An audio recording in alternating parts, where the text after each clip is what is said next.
السلام علیکم. I hope you are doing well. Welcome to S F fictionals. تو چلیے شروع کرتے ہیں پیر کامل ایپیسوڈ 2. ایک بہت بڑی کوٹھی کے عقب میں موجود انیکسی سے میوزک کی آواز باہر لان تک آ رہی تھی.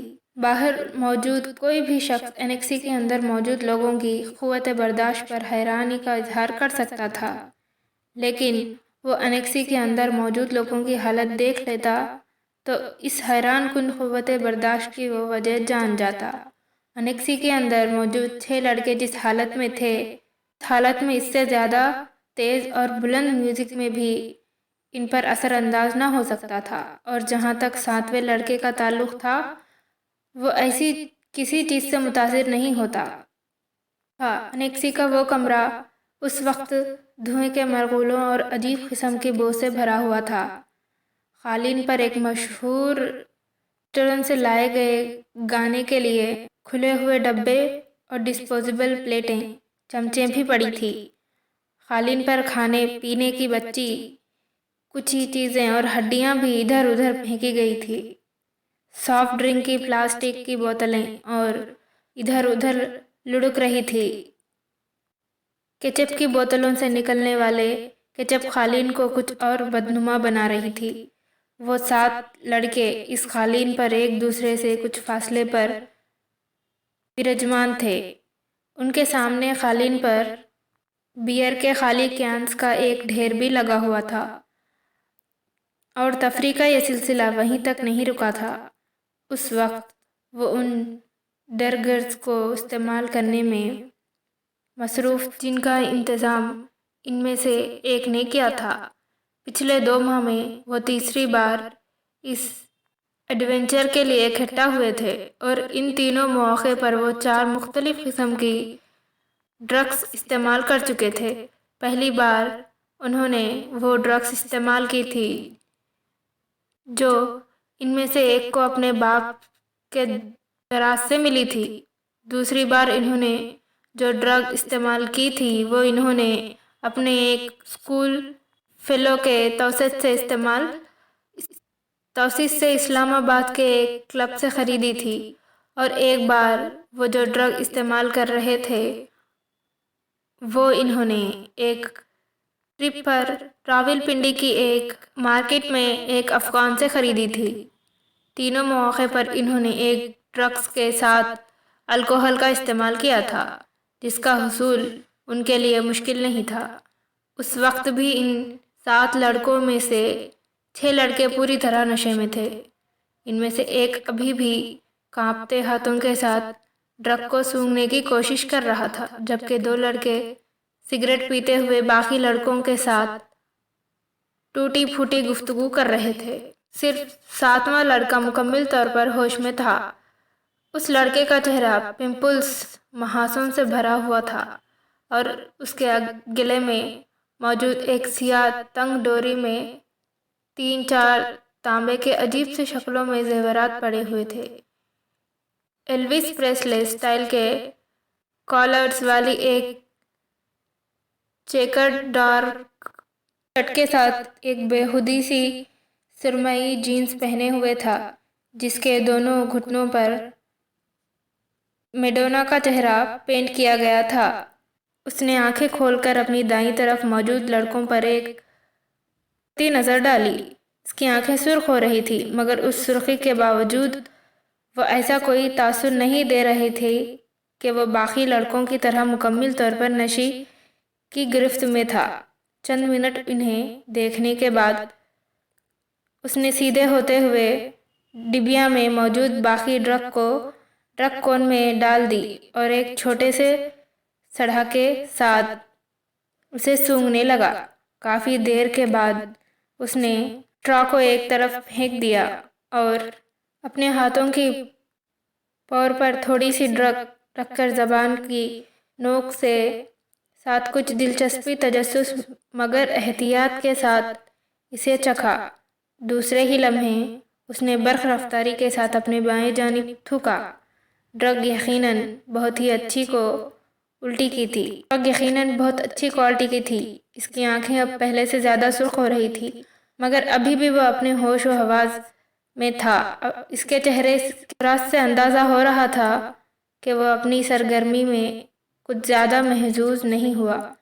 1-2 منٹ کے بعد اس نے اپنے پاس قالین پر پڑے ہوئے بیئر کے کین سے چند گھونٹ لیتے ہوئے ڈرگ کے ذائقے کو صاف کرنے کی کوشش کی۔ رکھنے کے بعد وہ چند منٹ تک فون میں موجود ڈرگ کو دیکھتا رہا۔ دوسرے 6 لڑکے اس وقت تک نشے میں پوری طرح دھت کارپٹ پر اوندھے سیدھے پڑے تھے، مگر وہ اب بھی اسی طرح بیٹھا تھا، کین میں موجود بیئر کے گھونٹ لیتے ہوئے۔ وہ پھر سوچ میں ان سب کو دیکھتا رہا۔ اس کی آنکھیں اب مترم ہو رہی تھی، مگر ان میں موجود چمک بتا رہی تھی کہ وہ ابھی بھی مکمل طور پر نشے میں نہیں ہیں۔ یہ اس کے ساتھ تیسری بار ہوا تھا۔ پہلے 2 بار ڈرگ استعمال کرنے کے بعد وہ اسی طرح بیٹھا رہا تھا، جبکہ اس کے دوست بہت جلد نشے میں دھت ہوئے تھے۔ رات کے پچھلے پہر وہ ان لوگوں کی اسی حالت میں چھوڑ کر خود گھر آ گیا تھا۔ آج بھی وہ یہی کرنا چاہتا تھا۔ کمرے کے اندر موجود ڈرگ کی بو سے اب پہلی بار وہ الجھنے لگا۔ اس نے کھڑا ہونے کی کوشش کی اور وہ لڑکھڑایا۔ اپنی لڑکھڑاہٹ پر قابو پاتے ہوئے وہ سیدھا کھڑا ہو گیا۔ نیچے جھک کر اس نے کارپٹ سے کی رنگ، والیٹ اور کریڈٹ کارڈ اٹھائے۔ پھر آگے بڑھ کر اس نے استریوں کو بند کر دیا۔ اپنی متحرک اور سرخ آنکھوں سے اس نے کمرے میں ایک نظر دوڑائی، یوں جیسے وہ کوئی چیز یاد کرنے کی کوشش کر رہا ہو۔ پھر وہ کمرے کے دروازے کی طرف بڑھ گیا۔ ایک بار پھر نیچے بیٹھ کر اس نے جاگرز پہنے اور ان کے تسموں کو ٹخنوں کے گرد لپیٹ کر گرہ باندھ دی۔ پھر دروازے کلک کھول کر وہ باہر نکل گیا۔ روشنی سے ایک دم وہ کوریڈور کی تاریکی میں آ گیا تھا۔ اندھیرے میں اپنا راستہ ڈھونڈتے ہوئے وہ انیکسی کے بیرونی دروازے کو کھولتا ہوا باہر لان میں آ گیا۔ انیکسی کی سیڑھیاں اترتے ہوئے اسے اپنی ناک سے کوئی چیز بہتی محسوس ہوئی۔ بایاں ہاتھ اٹھا کر اس نے اپنے اوپر ہونٹ پر رکھا۔ اس کی انگلیاں چپچپانے لگی تھی۔ اس نے ہاتھ اٹھاتے ہوئے اپنی انگلیوں کو انیکسی کے بیرونی لائٹ کی روشنی میں دیکھا۔ اس کی پروں پر خون کے قطرے لگے ہوئے تھے۔ اس نے اپنی ٹراؤزر کے جیب ٹٹولتے ہوئے اندر سے ایک رومال برآمد کیا اور اپنے پروں پر لگے ہوا خون صاف کیا۔ اس کے بعد اسی رومال کے ساتھ اس نے اپنے ناک سے چمکنے والا خون صاف کیا۔ اپنے حلق میں کوئی چیز چبھتی ہوئی محسوس ہوئی۔ اس نے کھنگار کر اپنا گلا صاف کرنے کی کوشش کی۔ اسے اب اپنے سینے میں بھی گھٹن کا احساس ہونے لگا۔ چند گہرے سانس لے کر اس نے ایک گھٹن کو کم کرنے کی کوشش کی۔ وہیں کھڑے کھڑے اس نے 2-3 بار نیچے تھوکا اور ایک بار پھر سیڑھیاں اترنے کے لیے قدم بڑھایا۔ وہ ایک دم ٹھٹک گیا۔ اس کے ناک میں عجیب سی سنسناہٹ ہوئی اور پھر ایک دم کوئی چیز پوری قوت سے بہنے لگی۔ وہ بے اختیار کمر کے بل جھک گیا۔ ایک دہاڑ کی صورت میں اس کی ناک سے نکلنے والا خون سیڑھیوں پر گرنے لگا تھا، ماربل پر پھسلتا ہوا خون۔ وہ اسے دیکھتا رہا۔ گلف کلب میں تقسیم انعامات منعقد کی جا رہی تھی۔ 16 سالہ سالار سکندر بھی انڈر 16 کی کیٹیگری میں 7 انڈر پر کے اسکور کے ساتھ پہلی پوزیشن کی ٹرافی وصول کرنے کے لیے موجود تھا۔ سکندر عثمان نے سالار سکندر کا نام پکارے جانے پر تالیاں بجاتے ہوئے اس کی ٹرافی کیبنٹ کے بارے میں سوچا، جس میں اس سال انہیں کچھ مزید تبدیلیاں کروانی پڑ گئی۔ سالار کو ملنے والی شیلڈز اور ٹرافیز کی تعداد اس سال بھی پچھلے سالوں جیسی ہی تھی۔ ان کے تمام بچے ہی پڑھائی میں بہت اچھے تھے، مگر سالار سکندر باقی سب سے مختلف تھا۔ ٹرافیز، شیلڈز اور سرٹیفکیٹس کے معاملے میں وہ سکندر عثمان کے باقی بچوں سے بہت آگے تھا۔ 150 IQ لیول کے حاصل اس بچے کا مقابلہ کرنا ان میں سے کسی کے لیے ممکن تھا بھی نہیں۔ فخریہ انداز میں تالیاں بجاتے ہوئے سکندر عثمان نے دائیں طرف بیٹھی ہوئی اپنی بیوی سے سرگوشی میں کہا، یہ گولف میں اس کی 13ویں اور اس سال کی چوتھی ٹرافی ہے۔ ہر چیز کا حساب رکھتے ہو تم؟ اس کی بیوی نے مسکراتے ہوئے جیسے خدرے ستائشی انداز میں اپنے شوہر سے کہا، جس کی نظریں اس وقت مہمان خصوصی سے ٹرافی وصول کرتے ہوئے سالار پر مرکوز تھی۔ صرف گولف کا؟ اور کیوں؟ وہ تم اچھی طرح جانتی ہو۔ سکندر عثمان نے اپنی بیوی کو دیکھا جو اب سیٹ کی طرف جاتے ہوئے سالار کو دیکھ رہی تھی۔ آئی بیٹ اگر یہ اس وقت اس مقابلے میں شرکت کرنے والے پروفیشنل کھلاڑیوں کے ساتھ کھیل رہا ہوتا تو بھی اس وقت اس کے ہاتھ میں یہی ٹرافی ہوتی۔ سکندر عثمان نے بیٹے کو دور سے دیکھتے ہوئے کچھ فخریہ انداز میں دعویٰ کیا۔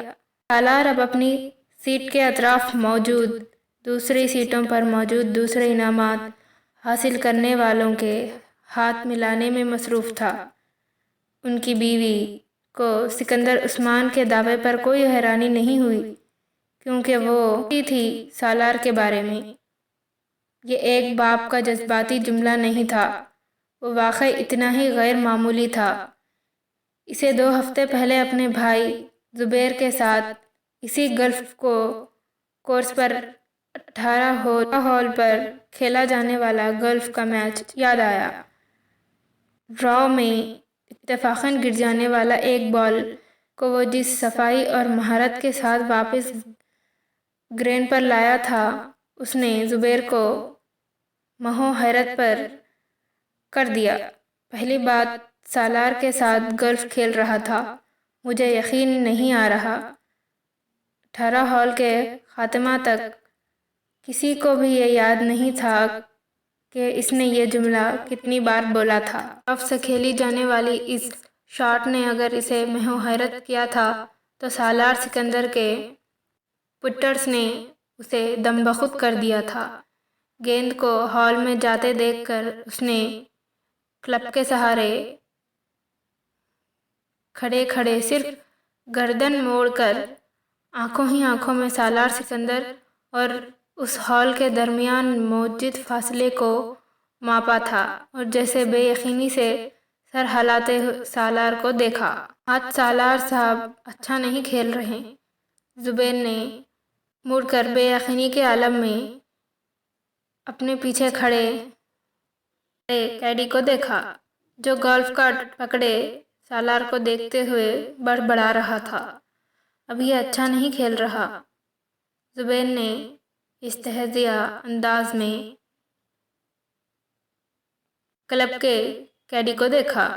ہاں صاحب، ورنہ بال کبھی رف میں نہ جاتی۔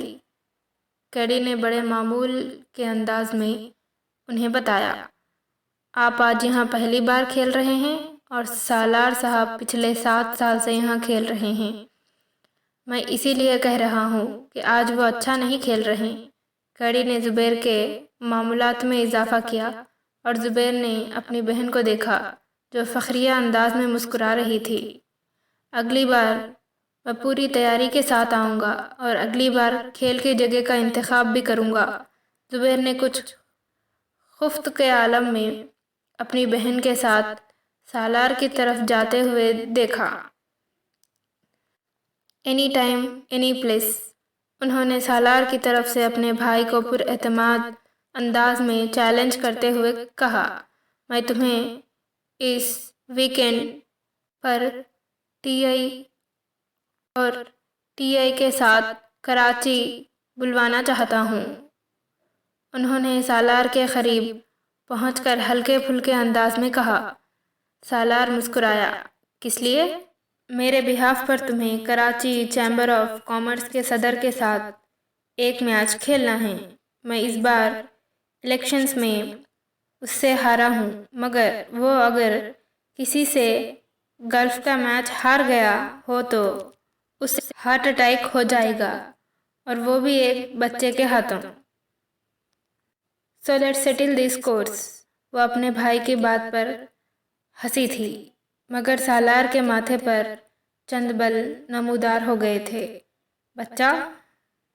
اس نے ان کے جملے میں موجود واحد قابل اعتراض لفظ پر زور دیتے ہوئے اسے دہرایا۔ میرا خیال ہے انکل، مجھے کل آپ کے ساتھ 18 ہولز کا ایک اور گیم کرنا پڑے گا۔ اسجد دروازہ کھول کر اپنی ماں کے کمرے میں داخل ہوا۔ امی، آپ سے ایک ضروری بات کرنی ہے۔ ہاں کہو، کیا بات ہے؟ اسجد صوفے پر بیٹھ گیا۔ آپ ہاشم انکل کی طرف نہیں گئی؟ نہیں، کیوں، کیا خاص بات ہے؟ ہاں، امامہ اس ویکنڈ پر آئی ہوئی ہے۔ اچھا، آج شام کو چلیں گے۔ تم گئے تھے وہاں؟ شکیلہ نے مسکراتے ہوئے کہا۔ ہاں، میں گیا تھا۔ کیسی ہے وہ؟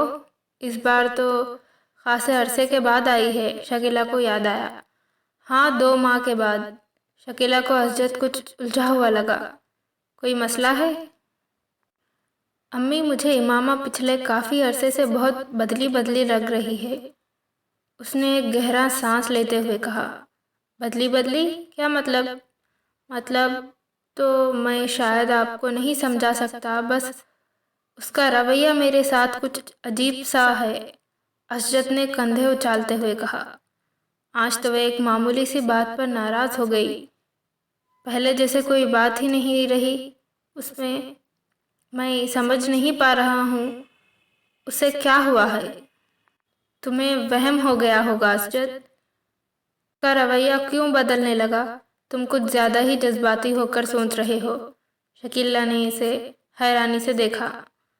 نہیں امی، پہلے میں بھی یہی سمجھ رہا تھا کہ شاید مجھے وہم ہوگا ہے، لیکن اب خاص طور پر آج مجھے اپنے یہ احساسات وہم نہیں لگے ہیں۔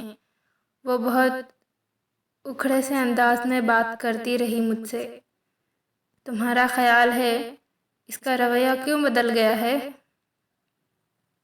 شکیلہ نے برش میز پر رکھتے ہوئے کہا۔ یہ تو مجھے نہیں پتا۔ تم نے پوچھا اس سے؟ ایک بار نہیں، کئی بار۔ پھر؟ ایک بار نہیں، کئی بار۔ ہر بار آپ کی طرح وہ بھی یہی کہتی ہے کہ مجھے غلط فہمی ہو گئی ہے۔ اس نے کندھے اچکاتے ہوئے کہا۔ کبھی کہتی ہے اسٹریس کی وجہ سے ایسا ہے، کبھی کہتی ہے اب وہ میچیور ہو گئی ہے اس لیے۔ یہ ایسی کوئی غلط بات تو نہیں ہے؟ ہو سکتا ہے واقعی یہ بات ہو، شکیلہ نے کچھ سوچتے ہوئے کہا۔ امی، بات سنجیدگی کی نہیں ہے، مجھے لگتا ہے وہ مجھ سے کترانے لگی ہے، اسجد نے کہا۔ تم فضول باتیں کر رہے ہو اسجد، میں نہیں سمجھتی کہ ایسی کوئی بات ہوگی۔ ویسے بھی تم دونوں تو بچپن سے ایک دوسرے کو جانتے ہو، ایک دوسرے کے عادات سے واقف ہو۔ شکیلہ کو بیٹے کی خدشات بالکل بے معنی لگی۔ ظاہر ہے عمر کے ساتھ کچھ تبدیلیاں آ ہی جاتی ہیں، اب بچے تو رہے نہیں ہو تم لوگ، تم معمولی باتوں پر پریشان ہونے کی عادت چھوڑ دو، انہوں نے بیٹے کو سمجھاتے ہوئے کہا۔ ویسے بھی ہاشم بھائی اگلے سال اس کی شادی کر دینا چاہتے ہیں، وہ کہہ رہے تھے کہ وہ بعد میں اپنی تعلیم مکمل کرتی رہے گی۔ کم از کم وہ تو اپنے فرض سے سبق دوش ہو جائیں، شکیلہ نے انکشاف کیا۔ انکل نے ایسا کہا؟ اسجد کچھ چونکا۔ کئی بار کہا ہے، میرا خیال ہے وہ لوگ تو تیاریاں بھی کر رہے ہیں۔ اسجد نے ایک اطمینان بھرا سانس لیا۔ ہو سکتا ہے امامہ اسی وجہ سے قدرے پریشان ہو۔ ہاں، ہو سکتا ہے۔ بہرحال یہ صحیح ہے اگلے سال شادی ہو جانی چاہیے، اسجد نے کچھ مطمئن ہوتے ہوئے کہا۔ وہ 16-17 سال کا ایک دبلا پتلا مگر لمبا لڑکا تھا۔ اس کے چہرے پر بلوغت کا وہ گہراؤ نظر آ رہا تھا جیسے ایک بار بھی شیو نہیں کیا گیا تھا، اور اس رویے نے اس کے چہرے کی معصومیت کو برقرار رکھا تھا۔ وہ سپورٹ شارٹ اور ایک ڈھیلی ڈھالی شرٹ پہنے ہوئے تھا۔ اس کے پیروں میں کاٹن کی جرابیں اور جاگرز تھے۔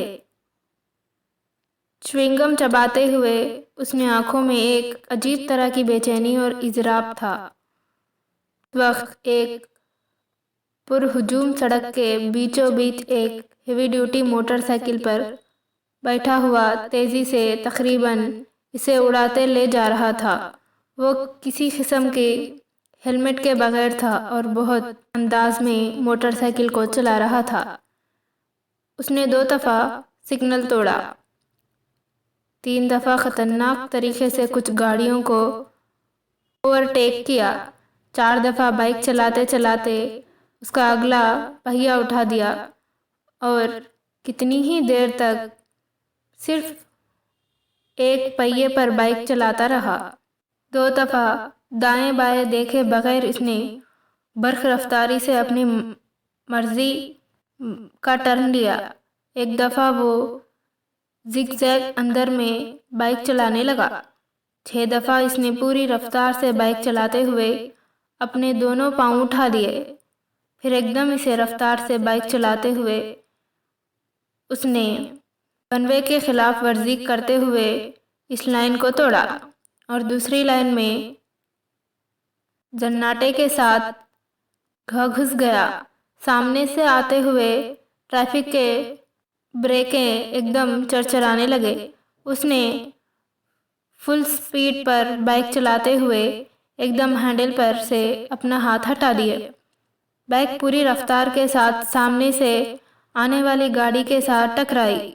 وہ ایک جھٹکے کے ساتھ ہوا میں بلند ہوا اور پھر کسی چیز پر گرا۔ اسے اندازہ نہیں ہوا، اس کا ذہن تاریک ہو چکا تھا۔ وہ دونوں لڑکے سٹیج پر ایک دوسرے کے بالمقابل روسٹرم کے پیچھے کھڑے تھے، مگر ہال میں موجود آڈینس کی نظریں ہمیشہ کی طرح ان میں سے ایک پر مرکوز تھی۔ وہ دونوں ہیڈ بوائے کے انتخاب کے لیے کینویسنگ کر رہے تھے، اور وہ پھر پروگرام بھی ان کا ایک حصہ تھا۔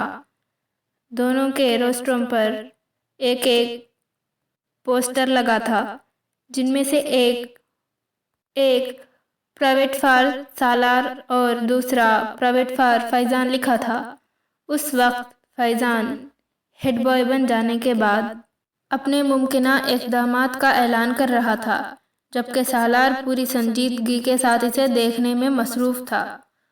فیضان اسکول کا سب سے اچھا مقرر تھا۔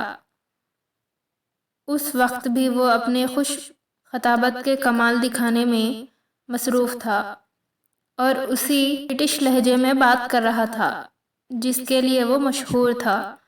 بہترین ساؤنڈ سسٹم کی وجہ سے اس کی آواز اور انداز دونوں خاصے متاثر کن تھے۔ ہال میں بلا شبہ سکوت طاری تھا، اور یہ خاموشی صرف اسی وقت ٹوٹتی جب فیضان کے سپورٹس اس کے کسی اچھے جملے پر داد دینا شروع ہوتے۔ ہال ایک دم تالیوں سے گونج اٹھا۔ آدھ گھنٹے کے بعد وہ جب اپنے لیے ووٹ کی اپیل کرنے کے بعد خاموش ہوا تو ہال میں اگلے کئی منٹ تالیاں اور سیٹیاں بجتی رہی۔ ان تالیوں میں خود سالار سکندر بھی شامل تھا۔ فیضان نے ایک فاتحانہ نظر ہال پر اور سالار پر ڈالی، اور اسے تالیاں بجاتے دیکھ کر اس نے گردن ہلکے اشارے سے اسے سراہا۔ سالار سکندر آسان حریف نہیں تھا، یہ وہ اچھی طرح جانتا تھا۔ اسٹیج سیکرٹری اب سالار کے لیے اناؤنسمنٹ کر رہا تھا۔ تالیوں کی گونج میں سالار نے بولنا شروع کر دیا۔ Good morning friends. وہ ایک لحظ ٹھہرا، فیضان اکبر ایک مقرر کے طور پر یقیناً ہمارے اسکول کا اثاثہ ہے۔ میں یا دوسرا کوئی بھی ان کے مقابلے میں کسی اسٹیج پر کھڑا نہیں ہو سکتا۔ وہ ایک لمحے کے لیے رکا۔ اس نے فیضان کے چہرے کو دیکھا جس پر ایک فخریہ مسکراہٹ ابھر رہی تھی، مگر سالار کے جملے کے باقی حصے نے اگلے لمحے اس مسکراہٹ کو غائب کر دیا۔ اگر معاملہ صرف باتیں بنانے کا ہو تو ہاں، ہال میں ہلکی سی کھلکھلاہٹیں ابھری۔ سالار کے لہجے کی سنجیدگی برقرار تھی، مگر ہیڈ بوائے اور مقرر میں بہت فرق ہوتا ہے۔ مقرر کو باتیں کرنی ہوتی ہے، ہیڈ بوائے کو کام کرنا ہوتا ہے۔ دونوں کے درمیان ڈیور اور ٹاکر کا فرق ہوتا ہے، اور talkers are not great doers. Salar کے سپورٹ کی تالیوں سے ہال گونج اٹھا۔ میرے پاس فیضان اکبر جیسے خوبصورت لفظ کی روانی نہیں ہے، اس نے اپنے بات جاری رکھی۔ میرے پاس صرف میرا نام ہے اور میرا متاثر کن ریکارڈ، اور مجھے کنونس کے لیے لفظوں کی کوئی دریا نہیں بہانی، مجھے صرف الفاظ کہنے ہیں۔ وہ ایک بار پھر رکا۔ Trust me and vote for me. مجھ پر اعتماد کرے اور مجھے ووٹ دے۔ اس نے شکریہ ادا کرتے ہوئے جس وقت اپنے مائک کو آف کیا، اس وقت ہال تالیوں سے گونج رہا تھا۔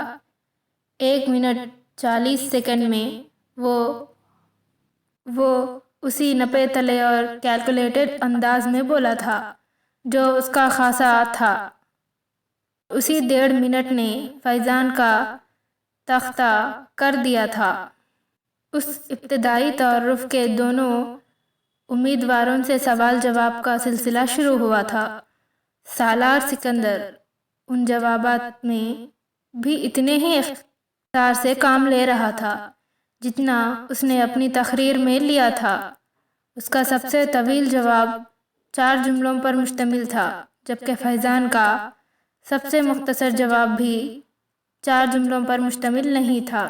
فیضان کی فصاحت و بلاغت جو پہلے اس کی خوبی سمجھی جاتی تھی، اس وقت اس اسٹیج پر سالار کے مختصر جوابات کے سامنے چرب زبانی نظر آ رہی تھی۔ وہ اس کا احساس خود فیضان کو بھی ہو رہا تھا۔ جب سوال کا جواب سالار ایک لفظ یا ایک جملے میں دیتا، اس کے لیے فیضان کو عادتاً تمہیدی باندھنی پڑتی، اور سالار کا اپنی تقریر میں اس کے بارے میں کیا ہوا یہ تبصرہ وہاں موجود اسٹوڈنٹس کو کچھ اور صحیح محسوس ہوتا کہ ایک مقرر صرف باتیں کر سکتا ہے۔ سالار سکندر کو ہیڈ بوائے کیوں ہونا چاہیے؟ سوال کیا گیا۔ کیونکہ آپ بہترین شخص کا انتخاب چاہتے ہیں، جواب آیا۔ کیا یہ جملہ خود ستائشی نہیں ہے؟ اعتراض کیا گیا۔ نہیں، یہ جملہ خود شناسی ہے۔ اعتراض کو رد کر دیا گیا۔ خود ستائشی اور خود شناسی میں کیا فرق ہے؟ ایک بار پھر چپتے ہوئے لہجے میں پوچھا گیا۔ وہی جو فیضان اکبر اور سالار سکندر میں ہے، سنجیدگی سے کہا گیا۔ اگر آپ کو ہیڈ بوائے نہ بنایا تو آپ کو کیا فرق پڑے گا؟ فرق مجھے نہیں، آپ کو پڑے گا۔ کیسے؟ اگر بہترین آدمی کو ملک کا لیڈر نہ بنایا جائے تو فرق قوم کو پڑتا ہے، اس بہترین آدمی کو نہیں۔ آپ اپنے آپ کو پھر بہترین آدمی کہہ رہے ہیں؟ ایک بار پھر اعتراض کیا گیا۔ کیا اس ہال میں ایسا ہے جو خود کو برے آدمی کے ساتھ ایکویٹ کرے؟ ہو سکتا ہے ہو۔ پھر میں اس سے ملنا چاہوں گا۔ ہال میں ہنسی کی آوازیں ابھری۔ کوئے بننے کے بعد سالار سکندر جو تبدیلیاں لائے گا، اس کے بارے میں بتائیے۔ تبدیلی بتائی نہیں،